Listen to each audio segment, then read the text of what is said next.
Honestly, my story begins the same as many others. I worked too much to meet people, and all of my friends were happily coupled up. After months of them telling me I should find someone, I gave in and downloaded a few dating apps.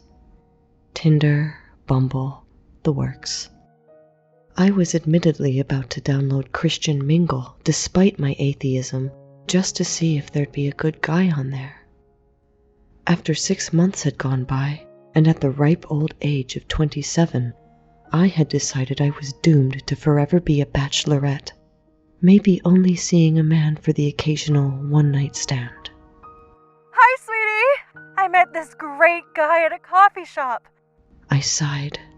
My mom was always in my business, trying to set me up with this co-worker's aunt's best friend's son, or the grocery boy who was nice enough to bag the eggs properly. That's nice, Mom, I replied, not really showing any interest. He is picking you up on Saturday, dress for dinner. Mom, what the hell? What would make you think it's okay to just set me up like that? She usually at least asked me first. He's deaf, he speaks sign language. I thought you'd have something in common. And he very well couldn't call you to ask you out, so I decided for you. She sure as hell knew my weaknesses. I spend all my free time volunteering with deaf kids, and I am very passionate about advocating for the community. I am not hard of hearing myself, but I don't find anything wrong with dating someone with that disability. In fact, I kind of like it. It gives us something to bond over initially, exactly as my mom had said. Okay, I'll go, but next time, please ask me first.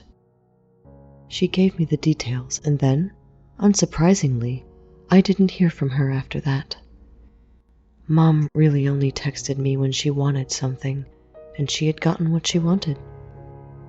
Last night, Saturday, I got myself dressed. Nothing too fancy, but definitely not the leggings I'd been wearing all day.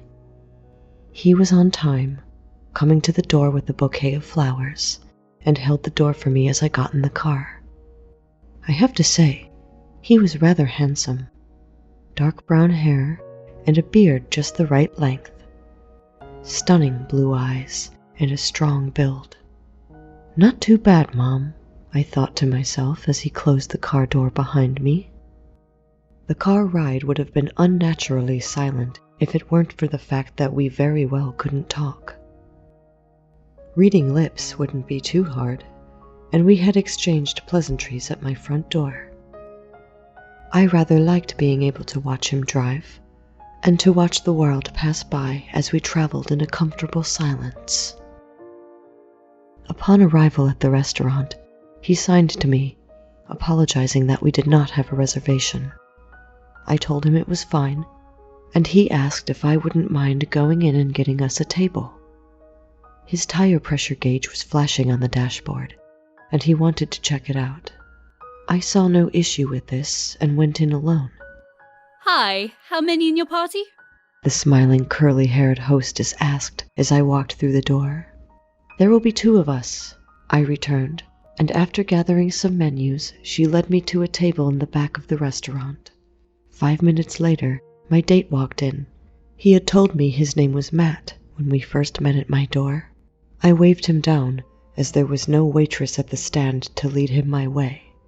He smiled when he saw me and came over, sitting in the booth seat across from me. A few minutes later, our waitress started to approach with the 2 waters I had requested. I signed to him, asking if he wanted anything else, and he declined. I thanked her as she set the glasses down, and she asked, Do you want to order anything while you wait?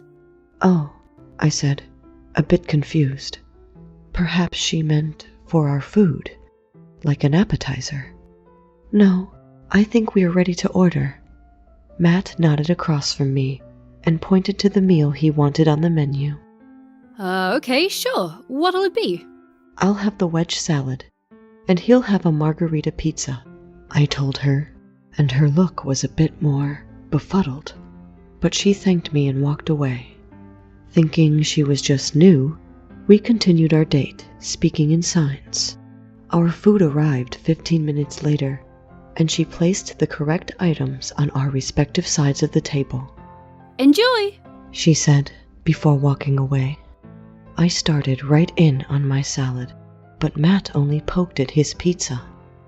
"What's wrong?" I asked him.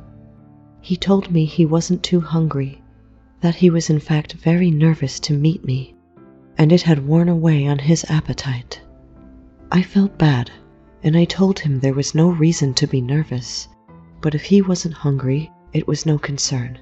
We could ask for a box later. Our meal continued with him barely touching his plate. I tried to keep up a conversation with him, and he was receptive enough.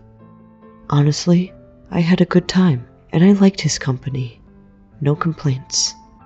Nerves could be a bitch, and I didn't fault him for that. Eventually, the waitress came back. Miss, would you like me to box your second meal for you? I see that you seem to be done. "Oh, yes please." He wasn't hungry. "That would be great." Again, the waitress gave me a funny look before saying, Who's he? "My date," I answered, immediately becoming defensive. I was praying to a god I didn't believe in that she was not some kind of ableist, discriminatory shithead ignoring Matt just because he was deaf. Oh, okay, well, would he like me to box it up for him? "You can ask him yourself. He reads lips," I said, a bit of attitude in my tone. I'll just do it. She said, taking the plate out from in front of Matt. "I'd really rather you ask him, miss. I think he is perfectly capable of answering your question." Matt began signing to me, telling me it was okay. He was used to this. I felt a pain in my heart, wondering what this poor guy had been through. The waitress took the plate before I could say anything else and came back with a box. I lost it when she said it in front of me instead of Matt. "Just because he can't hear you doesn't mean you can ignore him. He can talk, he can nod, and you can deal with it." Miss, I apologize, but I don't know who you're talking about. She replied, her brow furrowed in concern now. "Oh, for fuck's sake, he's sitting right there!" I gestured to Matt in front of me, who waved at her and smiled. She stared at Matt for a little too long before turning back to me. Miss, there's no one there. I really don't see him. She paused, looking me up and down. Are you okay? Do you need me to call anyone? "Don't be silly, just look. Matt, here, take this water." I handed him the glass, and he reached out for it. I let go as his fingers wrapped around it. I jumped as the sound of shattering glass broke the silence. Matt sat there, his hand still in the shape of the glass, but it had fallen to the ground and shattered, as if he were never holding it in the first place. Embarrassment flooded his face, and he shakily got up to leave. I tried to get him to stay, and was standing up to go after him, when I saw something I couldn't explain. As Matt was exiting the booth, he shuffled closer to the waitress who was blocking his way out. He tried to get her attention, tapping her shoulder and asking her to move. I was only more enraged at her utter disregard for him, and was about to scream at her to move when Matt stood, took a deep breath, and braced himself to shove her out of the way. I saw his shoulder move forward as he prepared for the impact. He nearly fell on his face, when instead of hitting her body with his, he fell right through her. The force he had prepared to hit her with had caused him to throw himself onto the floor. He stared at me, mouth agape for a moment, before picking himself up and running out of the restaurant. My jaw dropped, and I sat in complete shock. I couldn't make my legs move, couldn't get myself to follow him. I don't know if I even could have if I had tried. How was this possible? Was I the crazy one? I came here with Matt. He drove me. He brought me flowers. How could he not even be here? Feeling sick, I got up and went to the bathroom, pushing past the waitress without a second thought. She yelled at me as I pushed her, which only solidified the fact in my mind that something was terribly, horribly wrong with Matt. Immediately, I called my mother. I needed to know what was going on. She had met him. Maybe she could tell me what was wrong with this waitress. Was she really so utterly ignorant that she was pretending he didn't exist? Or was I the crazy one? Hi, Anna. How are you? My mother answered on the third ring. Mom, you know that guy you set me up with? The one you met in the coffee shop on Wednesday? Matt, the deaf one. Well, I'm on that date, and you won't believe what is happening. Anna, slow down. What guy? What date? I haven't set you up in ages.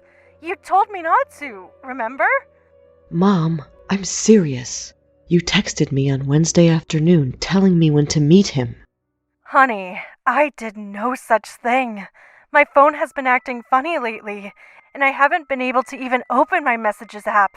I'm actually glad you called. I've been meaning to, but never wanted to disturb you.